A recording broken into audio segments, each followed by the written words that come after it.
आणि आता बातमी वर्ध्यातून। वर्धा जिल्ह्यामध्ये रात्रभर मुसळधार पाऊस पडतोय। धरण क्षेत्रात सुद्धा पावसाचा जोर आहे। वर्ध्याच्या निम्न वर्धा प्रकल्पाच्या 31 दरवाजांमधून पाण्याचा विसर्ग सुरू आहे। जिल्ह्यातील नदी नाल्यांना पूर आलाय। आर्वी ते कौंडण्यपूर पुलावरून पाणी वाहत असल्यामुळे मार्ग हा वाहतुकीसाठी बंद ठेवण्यात आलाय।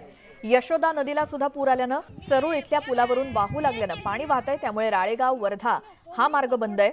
तसंच अलमडोह अल्लीपूर भगवा ते चाणकी हा मार्ग सुद्धा बंद झालाय। तर मुसळधार पावसामुळे यशोदा आणि वर्धा नदीला पूर आल्यामुळे कान्होली गावात पुराचं पाणी शिरलंय आणि या पुरामुळे गावात 150हून अधिक लोक अडकल्याची माहिती मिळाली आहे। त्यांच्या सुटकेचे प्रयत्न युद्धपातळीवरती सुरू आहेत।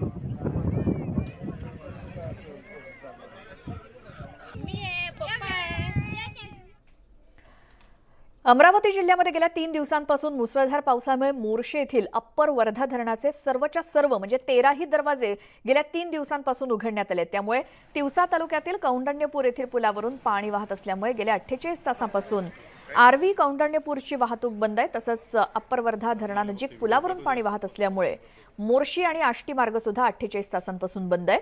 एकंदरीतच मुसळधार पावसाचा फटका वाहतुकीला बसलाय आणि दोन्ही पुलावरील पाणी आता कधी ओसरणार याची वाट नागरिक पाहतायत। त्यामुळे या दोन्ही बाजूंनी अमरावती आणि वर्धा जिल्ह्याचा संपर्क तुटलाय।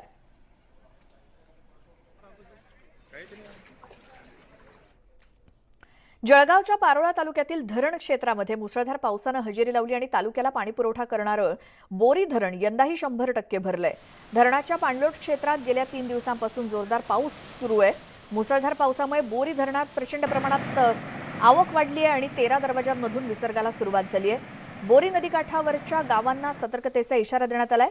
पावसाचा हा जोर जर आणखी वाढला तर धरणातून विसर्ग वाढवला जाईल आणि धरण भरल्यामुळे 18 गावांचा पाणी प्रश्न मात्र मिटलेला आहे।